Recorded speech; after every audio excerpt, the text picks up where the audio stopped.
Mga ate at kuya, nag-live si Pastor Quiboloy kahapon. No, hindi yun live eh. Feeling ko recorded.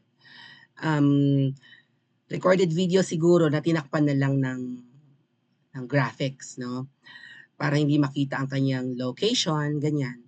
Nag-record na lang si Pastor Quiboloy ng message na napaka-importante nga yun. Una, sinimulan niya sa patungkol sa kaso niya sa Anemika, na 2018 pala may hearing dapat, pinospone at ngayon daw po ay itutuloy na. Si Pastor Quiboloy mukhang may mga naiinggit po talaga dyan dahil nga malakas yung kanyang congregation, malakas yung kanyang Church of Jesus Christ, hindi ba? Namamayagpag rin po sa Anemika and pinalalabas po na siya ay womanizer, siya po ay tawag doon, may mga nilalapastangang kababaihan, may mga minomolestya. Ang katwiran ni Pastor Quiboloy, mga ate at kuya, ay ngayon ko lang nalaman na single pala siya. Kasi ang alam ko, pag pastor, nag-aasawa, right? Married naman ang mga pastors sa Pilipinas. So si Pastor Quiboloy daw, hindi pala talaga nag-aasawa yan kasi nga devoted talaga sa kanyang pananampalataya siguro. And also, marami ang umaaligid sa kanyang babae. And isipin nyo nga naman, kung merong papatulan at magiging asawa si Pastor Quiboloy, instant billionaire yon. Alam niyo naman ang religion, business talaga yan. At kahit naman hindi aminin niya ng mga religion, kumikita po talaga ang relihiyon. Kaya nga hindi nagpapakialamanan ang government at ang religion, kaya meron tayong separation of church and state, pareho naman silang negosyo. Pareho naman silang kumikitang kabuhayan. Alam niyo naman ang gobyerno natin, di ba? Palabigasan niya ng mga politiko. So, di ba? You scratch my back, I scratch yours, deadmahin mo ang aking arikis, deadmahin ko rin ang iyong kurikong. Ganun lang naman ang relasyon ng relihiyon at gobyerno. Pero ngayon po, nagbabakbakan na. Pero sa live ni Pastor Quiboloy, at panoorin po natin, pakikinggan natin, ay, hold on, sinabi niya na ang kanya namang mga proceeds, yung mga donations na yan, syempre naman po sa mga sa mga misa, sa mga ano pa ba ang tawag ng iba diyan. Basta sa mga pagsamba, no? Ay ang mga parishioners, 'di ba? Ay yung mga sakop ng kanilang congregation nga nag-aalay naman, nagbabalik naman ng kanilang 'di ba, ng kanilang kinikita bilang pagpapasalamat siguro sa taas. Sa Catholic nga, 'di ba dati sabi, yung ikapo ng iyong kita ibalik mo sa Diyos, something like that. Hindi ko alam kung sinusunod na yan, sinusunod pa yan ngayon, pero tingin ko hindi na. Pero dati pinopromote talaga yun, yung 10% daw ng ating kinikita, ibigay natin sa simbahan. So parang buwis din. Tayo may 12% VAT, mga ganun. Oh.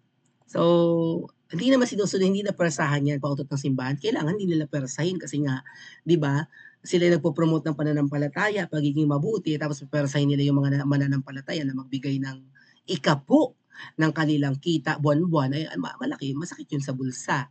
So itulong na lang sa kapwa, no, di ba, mga ganong ganap. Or kung magkano na lang ang voluntarily mong ibibigay or what, hindi na perasahan. Sorry. Pang-asar daw kay BL yung pakulay. Naubo. Sorry. Sorry, naubo ako kay Mrs. Mami at kay Ate Wilma. Thank you so much. Lalo yung maiinggit kasi nga nilalangaw na yung channel niya ni SpongeBob. Si SpongeBob nakasama na sa mga naka-code names. Oh, just like ng sumasamba ka na kay Jahas ngayon, 'di ba, SpongeBob, 'di ba? Anyway, let's go back. Pakinggan po muna natin si Pastor Quiboloy at grabe po yung mga revelation niya, hindi lang yung mga nabanggit ko. Naubo ako. But anyway, may mga session daw po kasi ng ng mga voodoo and witchcraft sa Disney Palace ng Pilipinas. And ikwento ko sa inyo mamaya na may alam ako patungkol doon. Nabanggit yan sa akin ng puting hito. At nabanggit ko yan sa mga nakaraang live ko na mahilig talaga ang reyna ng palasyo ng Disneyland sa witchcraft. Eh di ba, Bisaya man yan siya. Damo sa Bisaya, sina? Nako, kanugon gid kay way ginmana sang akon mga paryente, mga kalululuwa. Hindi, sang akon lolo, kag sang akon mga lola, kag sang akon mga angkol bala, kag ante, nga ang ano, ang abilidad, abilidad kag kuan bala, ah, gift nga ina sa mga ano, pagiging babaylan and what not. May ganyan po talaga sa Bisaya. Anyway, pakinggan po muna natin si Pastor Quiboloy sa ilan sa kanyang mga revelations.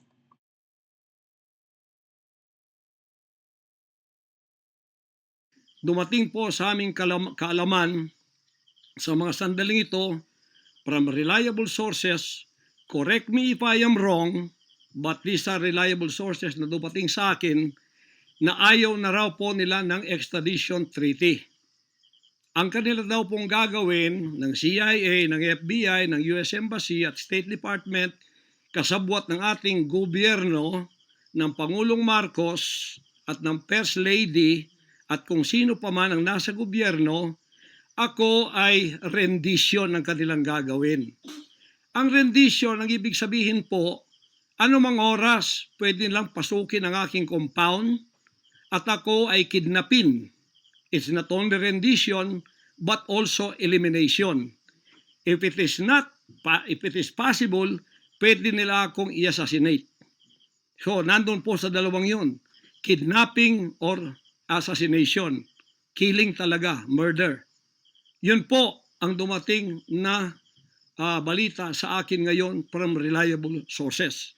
Kaya, mulang 2018, alam na po namin na may gagawin sila. Hindi lang namin alam kung paano sapagkat ang iniintay namin ay extradition sapagkat yun ang treaty natin. Ngayon, ito pong gagawin nila dahil hindi na sila dadaan doon ay illegal.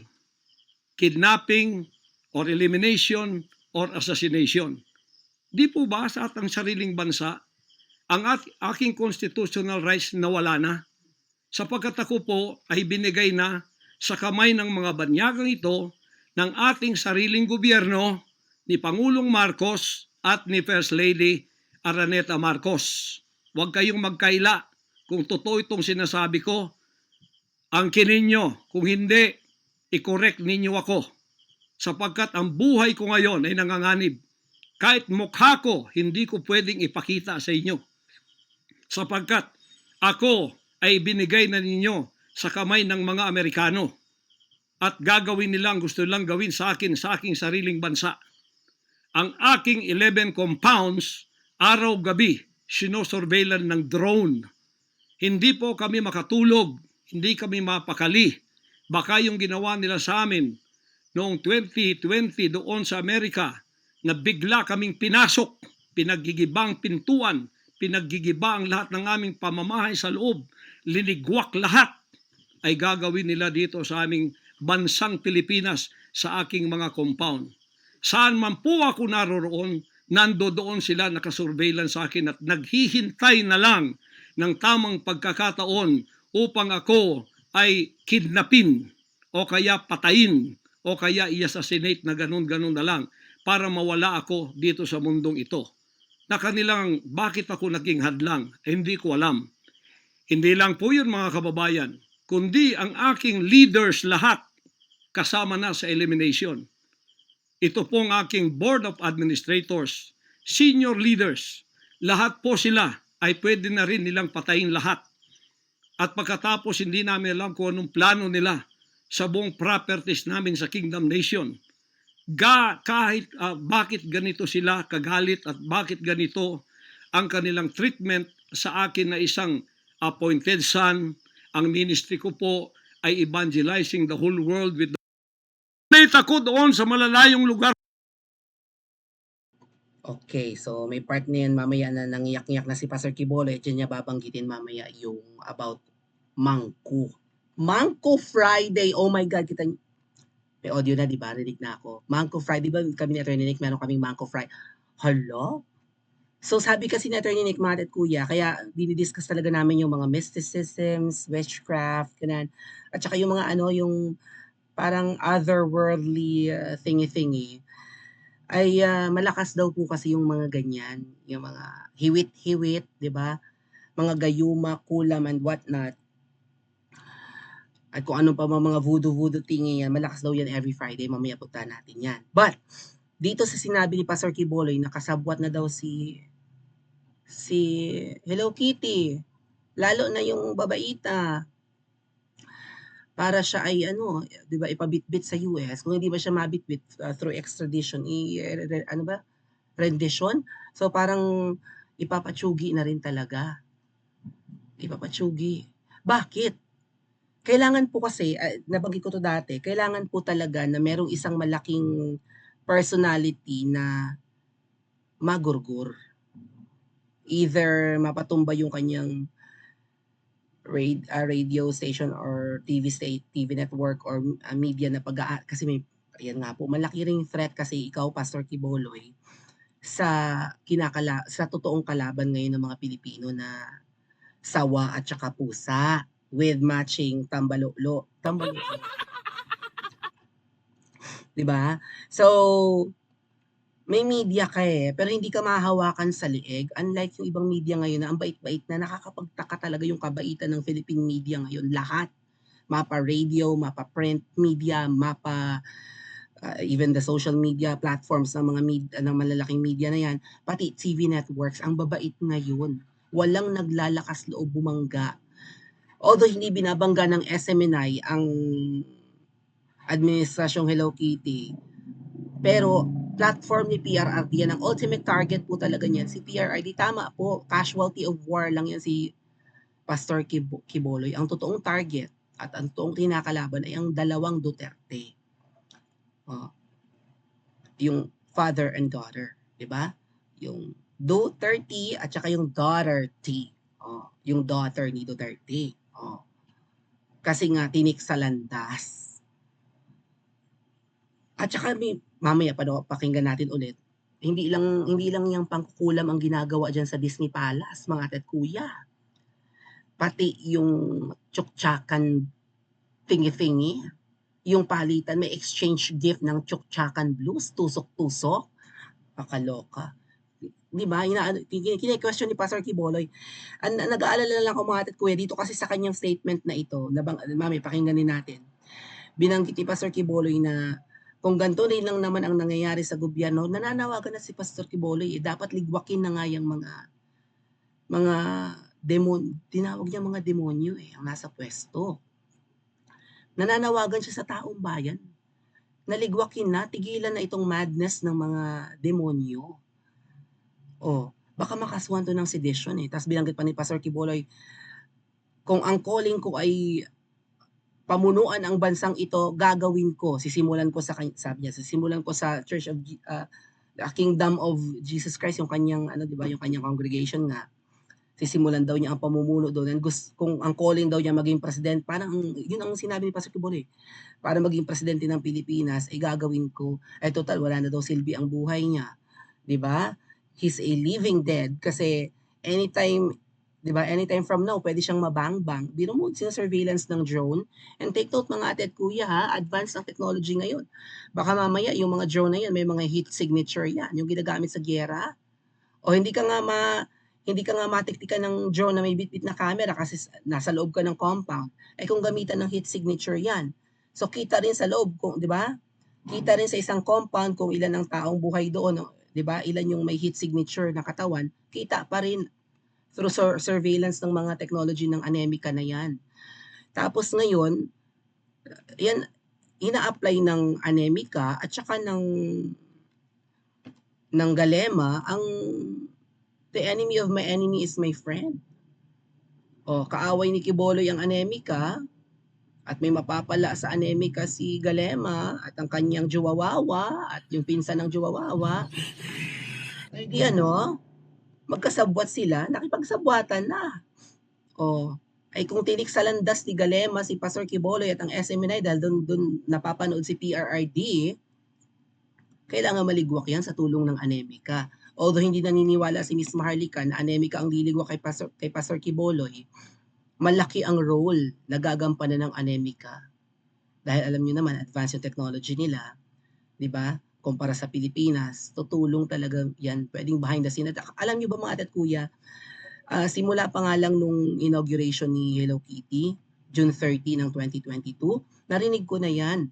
May mga CIA operatives sa Pilipinas, allegedly, Ibig sabihin may mga spy ang CIA dito sa atin. Hindi natin alam kung foreign germs na mga turista, baka overstay yun sa Pilipinas, baka nga Filipino citizen na, or mismong Pilipino na ay espiya na ng CIA. Ang mga CIA, yung mga secret agents ng CIA sa China, pinagtsutsugin ng ng Chinese government. May narinig kayong kapag nalaman kasi pag nalaman ng China na may mata ang anemika sa bansa nila, tsugi.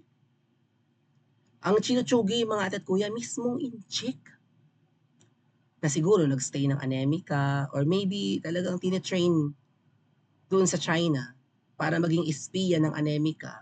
Siyempre may money involved, 'di ba? Kung magiging espiya ka ng anemika, for sure bonggang-bongga ang mapapala mo. No, baka nga meron ka na ring American visa or what. Labas-masok ka na rin ng Pilipinas. Marami namang sumasamba sa pera eh.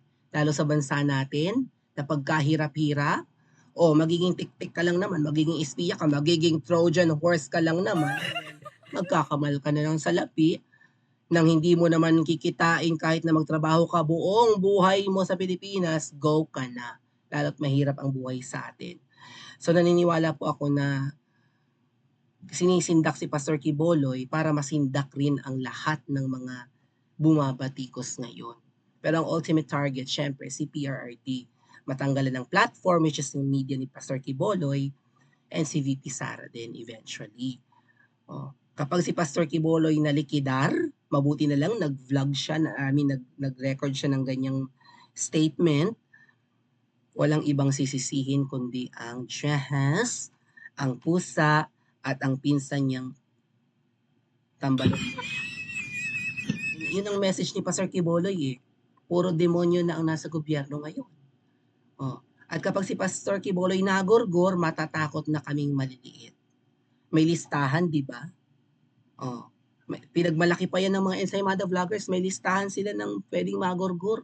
Nandun sina Miss Maharlika, sina Crisette Loretta Chiu, sina yung SMNI na vlog ni Miss Maharlika yan. Ayan, nagkakatotoo sinasabi ni Miss Maharlika. So ano sinasabi ni SpongeBob Squareface ngayon na fake news si Miss Maharlika? Kaibigan niya dati, tapos yung bumabaliktad na siya.